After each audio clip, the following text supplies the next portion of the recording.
আজকে আমরা দেখব কিভাবে একটি অ্যামাজন লিস্টিং এর জন্য ব্যাকএন্ড সিস্টেম তৈরি করতে হয়। সো আপনারা যে আইটেমটার জন্য ব্যাকএন্ড সিস্টেম তৈরি করবেন সেটার জন্য কিওয়ার্ড রিসার্চ করে নেবেন। আমি এখানে আমার যে আইটেমটার জন্য ব্যাকএন্ড সিস্টেম তৈরি করব সেটার জন্য কিওয়ার্ড রিসার্চ করে নিয়েছি পূর্বেই। সো এখন আমি হচ্ছে যে এখানে সবচেয়ে হাই সার্চ বলুন যে কিওয়ার্ডগুলো আছে এগুলো উপরের দিকে রাখতে, তার জন্য আমি লার্জেস্ট টু স্মলেস্ট দিয়ে ফিল্টার করে নেব। সো এখানে দেখেন আমার সবচেয়ে হাই সার্চ ভলিউমের যে কিওয়ার্ডগুলো আছে এগুলা শুরুতে চলে আসছে। সো এখানে আহ, দেখবেন যেগুলার সার্চ ভলিউম বেশি সেটার সেলস ভলিউমও বেশি। সো এখন আমরা চলে যাব গুগল ক্রোম ব্রাউজারে, এখানে গিয়ে সার্চ করব রিমুভ ডুপ্লিকেট ওয়ার্ডস।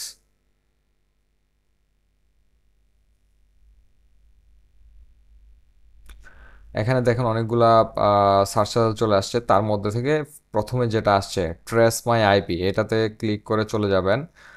যাওয়ার পর এখানে দেখবেন আহ, একটি সাদা ব্ল্যাক বক্স চলে আসছে। এখান থেকে আপনার হচ্ছে যে কিওয়ার্ডগুলা কপি করে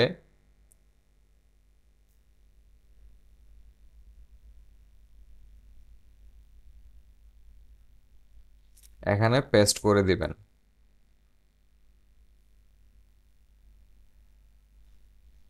তারপর হচ্ছে যে এখানে দেখেন অনেকগুলো অপশন আছে, keep original case, always to lower case, always to upper case. আপনারা হচ্ছে যে কিপ অরিজিনাল কেস এটাতে সিলেক্ট করে অরিজিনাল অর্ডারে ক্লিক করবেন।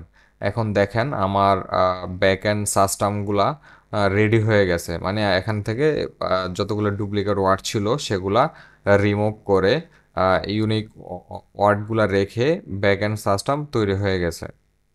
সো এখন আমরা চলে আসব গুগল ট্রান্সলেটরে। এখানে এসে আপনি পেস্ট করবেন। এখন দেখেন এখানে 275 ক্যারেক্টার, কিন্তু আমরা আসলে অ্যামাজনে 500 ক্যারেক্টার পর্যন্ত সার্চ টার্ম আমরা অ্যাড করতে পারবো। সো এই ক্ষেত্রে আমি কিছু হাই সেলস এবং হাই সার্চ ভলিউমে কিওয়ার্ড দিয়ে, যেহেতু আমার সুযোগ আছে, সো আমি এখানে এক্স্যাক্ট কিছু কিওয়ার্ড দিয়ে আমি 500 ক্যারেক্টারের মধ্যেই সার্চ টার্মটা তৈরি করার ট্রাই করব।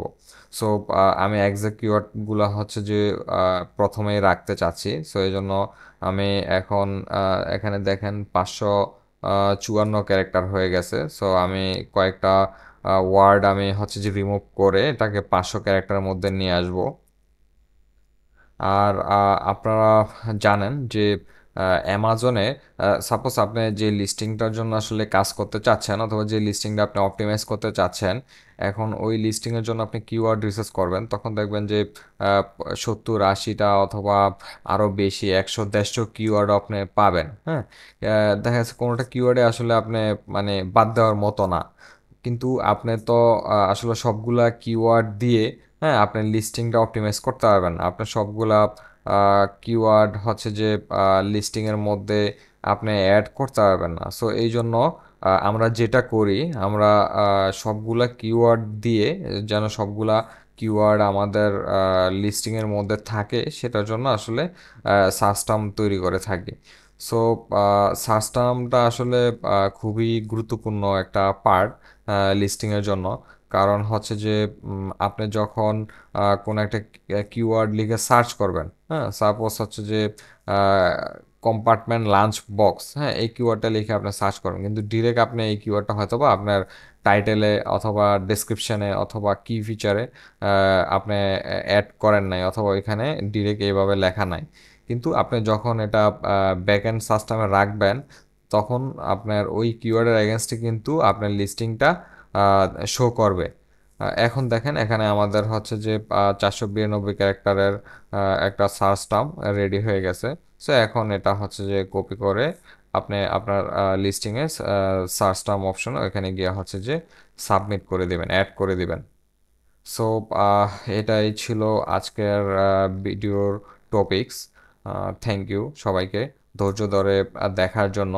সো এরকম আরও শিক্ষণীয় টপিক্সের জন্য আপনারা কমেন্ট করে জানাইতে পারেন কিসের উপরে আপনারা ভিডিও চাচ্ছেন।